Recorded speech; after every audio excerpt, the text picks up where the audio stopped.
Ballot తో ఎన్నికలు జరపమని చెప్పాలి.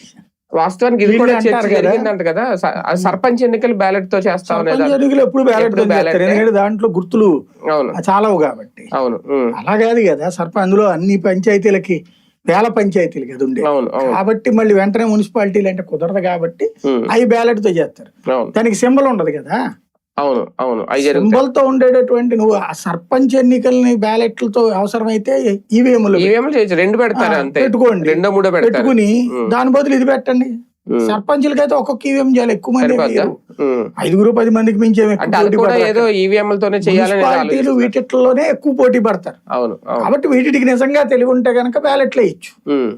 కాకపోతే చేస్తారా వీళ్ళు? ఇదివరకు తెలుగుదేశం వాళ్ళే బ్యాలెట్ తో జరగాలి, ఈవీఎం కి వ్యతిరేకం అన్నారు, ఇది 2018-19. అట్లాగే ఇప్పుడు వైఎస్ఆర్ కాంగ్రెస్ పార్టీ వాళ్ళు ఓడిపోయాక ఈవీఎంల వల్ల ఓడిపోయామంటున్నారు కదా. ఇద్దరి అభిప్రాయం ఏంటో తేల్చుకోవచ్చు, ఎవరేంటో. బ్యాలెట్ పేపర్ పెట్టమని చెప్పండి, దమ్ము ధైర్యం ఉంటే.